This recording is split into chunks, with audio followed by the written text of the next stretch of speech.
Salut. Parlons ici un peu du passé de la langue française. Je voudrais pour cela laisser de côté le passé simple et le passé antérieur qui sont presque exclusivement littéraires, mais également le plus que parfait qui, bien que relativement fréquent à l'oral, car il permet de décrire une action qui a eu lieu dans un passé antérieur plus lointain. Je préfère ne pas en parler ici, j'espère y revenir dans une prochaine vidéo, car pour l'heure, pour ceux parmi vous qui ont déjà ou qui souhaitent avoir un niveau A2, voire même B1, je vous conseille de ne pas trop y prêter attention. Pour l'heure, il s'agit, pour ceux qui souhaitent parler un niveau A2 ou B1, il s'agit de maîtriser l'imparfait et le passé composé. Et cela est plus simple qu'il n'y paraît.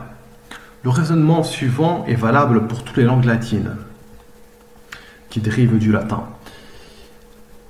Lorsqu'il s'agit d'un instant précis, de quelque chose que tu, moi ou nous avons fait, eh bien on utilise, comme je viens de le faire, le passé composé. Lorsqu'il s'agit d'un instant précis, on utilise le passé composé. Par exemple, hier, j'ai mangé une glace. Hier, j'ai mangé plusieurs glaces. Hier, j'ai passé toute la journée à manger des glaces. Donc, en tous les cas, j'ai utilisé le passé composé. Il s'agit d'une situation qui, si elle n'est pas exceptionnelle, elle n'en demeure pas moins inhabituelle. Ce n'est pas tous les jours que je mange des glaces. Donc, je précise que hier, dans un instant précis, dans un jour précis, par exemple, ou à une heure précise, j'ai mangé une glace, ou mangé plusieurs glaces. En effet, lorsque vous étiez enfant, gamin veut dire enfant, hein, le langage familier fait également partie de la langue française, et fort heureusement. Si vous aviez, disais-je, l'habitude de manger une glace régulièrement lorsque vous étiez enfant, dans ce cas, vous pourriez dire, quand j'étais enfant, je mangeais des glaces tous les jours ou régulièrement. Idem si vous aviez l'habitude de voir la télévision. Avant, je regardais la télévision. Il s'agit donc de l'imparfait, d'un instant passé qui n'est plus vérifiable aujourd'hui, enfin, éventuellement qui ne se reproduit plus aujourd'hui. C'est quelque chose de plus durable dans le temps, mais qui n'est pas aussi marqué dans un certain instant. Dans les exemples que je viens de citer, donc, on utilise donc l'imparfait. Mais pourquoi donc? Parce qu'il s'agit de quelque chose, une action, comme je viens de vous le dire, qui est continue dans le passé. En d'autres termes, d'autres mots, il s'agit de quelque chose que vous faisiez régulièrement avant. Bon, je viens en gros de me relire, mais c'est parce que j'ai pris quelques notes et puis je fais aussi un peu d'improvisation. Mais voyons quelques exemples. Quand j'étais petit, souvent chez mes grands-parents. Alors, il s'agit du verbe aller. Quand j'étais petit, donc j'utilise l'imparfait. Quand j'étais petit, ou lorsque j'étais petit, quand j'étais petit, j'allais souvent chez mes grands-parents.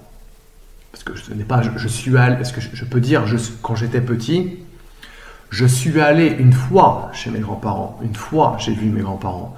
Mais quand j'étais petit, si j'utilise souvent, eh bien, je vais devoir utiliser à nouveau l'imparfait. Quand j'étais petit, j'allais souvent chez mes grands-parents. Deuxième exemple, hier, un film très intéressant au cinéma. Un film très intéressant au cinéma. Hier, donc dans un instant précis, nous avons vu un film très intéressant au cinéma. Troisième exemple, pendant les vacances d'été, elle, à la plage tous les jours. Pendant les vacances d'été, elle allait à la plage tous les jours. Parce que pendant les vacances d'été, ce n'est pas un instant suffisamment précis, donc on va utiliser l'imparfait. Si on dit pendant les vacances d'été, elle est allée à la plage tous les jours, ma foi, elle est allée à la plage tous les jours, ça ne semble pas si mal. C'est une des rares peut-être exceptions où l'on peut utiliser les deux, mais j'y reviendrai prochainement. Quatrième exemple, l'année dernière, ils, en France, pour leurs vacances. Toujours le verbe aller. Donc l'année dernière, ils sont allés en France pour leurs vacances. Donc l'année dernière. Même si l'année dernière, c'est un peu vague, il s'agit de l'année dernière et non pas d'il y a 2 ans. Donc l'année dernière, on utilise le passé simple, le passé composé. Excusez-moi. L'année dernière, ils sont allés en France pour leurs vacances. Vous l'aurez donc compris, futur antérieur, j'utilise le futur antérieur, vous l'aurez compris, on peut tout aussi bien utiliser les deux dans la même phrase. Par exemple, il faisait froid quand il est arrivé. Il faisait froid lorsque mon père est arrivé, par exemple. Donc, il faisait froid imparfait lorsque ou quand il est arrivé. Passé composé. Pour le passé composé, la plupart des verbes utilisent l'auxiliaire avoir.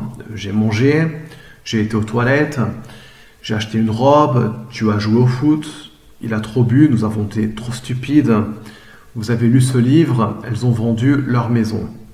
Dans tous les cas, le verbe s'accorde avec l'auxiliaire avoir. Ce qui s'accorde avec le verbe être, s'accorder ici, j'aurais peut-être pas dû utiliser le verbe s'accorder, mais dans tous les cas, le verbe utilise le verbe dans les cas que je viens de citer, le verbe utilise l'auxiliaire avoir, d'accord? Par contre, si ce sont des verbes du genre naître, mourir, d'accord? Naître, je suis en train de naître, ou alors je meurs, ou alors je monte ou descendre, je vais utiliser l'auxiliaire être. Ou encore sortir, ou rentrer au contraire, ou alors venir, ou même revenir, ou aller, eh bien, je vais utiliser l'auxiliaire être. Et puis bon, la liste est loin d'être exhaustive, mais il y a une certaine logique à laquelle je ne m'attarderai pas ici. N'oubliez pas non plus que les verbes pronominaux utilisent également l'auxiliaire être. Par exemple, je me suis lavé. Parce qu'il s'agit du verbe se laver. Bien sûr que l'on peut, par exemple, laver son chien. Mais dans ce cas, nous dirions j'ai lavé mon chien. Car il ne s'agit plus du verbe se laver, mais bien du verbe laver, qui n'est plus pronominal. Pour cette même raison, certains verbes comme sortir présentent les deux auxiliaires. Tout dépend du contexte. Je suis sorti. Ou alors, j'ai sorti mon téléphone. Dans le deuxième cas, j'ai sorti quelque chose ou quelqu'un. Et donc, on utilise avoir comme auxiliaire. Comme par exemple, dans j'ai monté j'ai monté les escaliers. Donc, j'ai monté quelque chose. Par contre, si je suis monté au 3e étage, eh bien là, on va utiliser, parce qu'il s'agit d'un complément indirect, mais je n'ai pas envie de rendre ce petit cours trop confus. Donc quand je dis j'ai monté les escaliers, eh bien j'ai monté quelque chose. Quoi, les escaliers? Donc c'est la raison pour laquelle on va utiliser l'auxiliaire avoir.